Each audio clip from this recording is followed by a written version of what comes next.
First off, can someone help me understand which cars have this bird and which ones don't? I guess it seems to be a mystery that no one's really solved yet, or have they? Someone please let me know.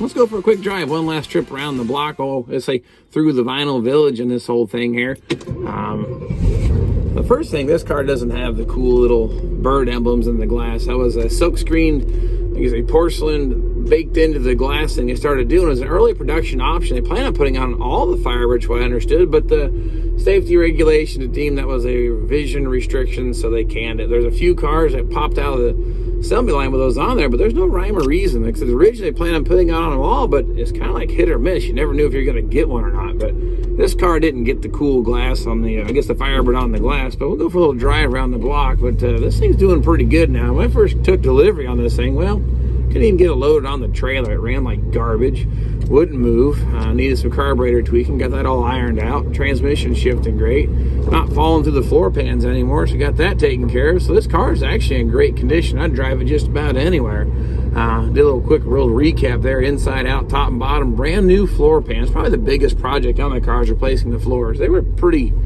crusty and dead in this thing. It needed a one-piece floor pan, was the best route, so that's what we went with. And then the inside of the rockers, a little rough. Took care of those two while we're at it. New carpet, took care of the noisy water pump. That's taken care of, doing good. I say, as for the outside of the car, didn't do a whole lot besides give it a bath and give the paint a little polishing on, so it looked a little better. So it looks good. Now the outside, it's not a 100-point car. It's not going to win any car shows for the best restoration. Maybe unrestored, but not the original color though. This thing is red. Should be autumn bronze. This car, if it was painted back autumn bronze, would be beautiful. Now, unfortunately, I'm not going to see that through. Maybe the next owner is, because this car is for sale.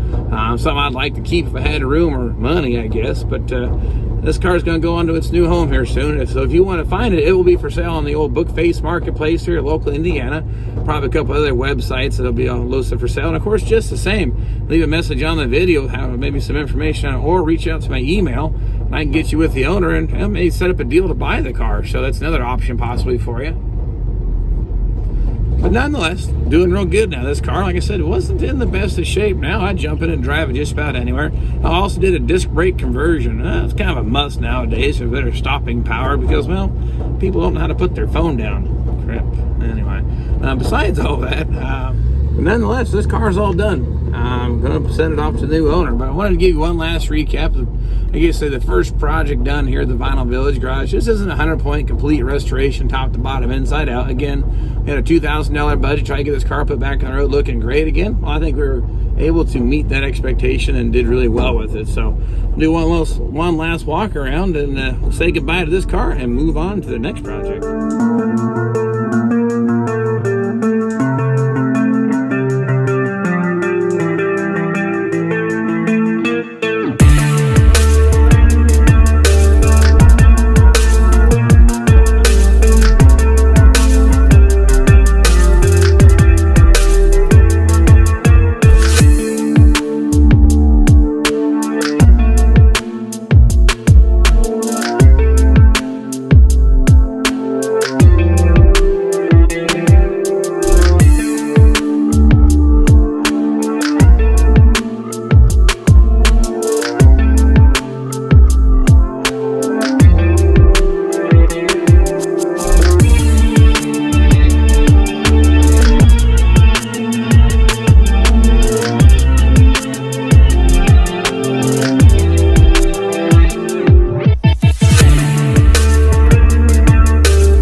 It's not a 100-point car. You know, the paint's got some blemishes, got some wear to it there on the hood.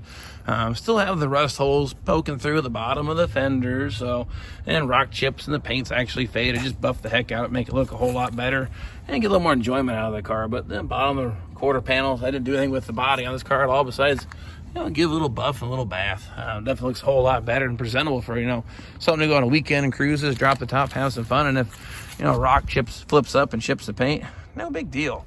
You'll have a lot of fun with it. Rat rods are in. Well, maybe a little slightly rusty Firebird would be a pretty happening car, hopefully, at the next cruise in. So, of course, it runs fine, sounds pretty good. Dual exhaust, some kind of turbo muffler on it. Side marker works on this one just fine.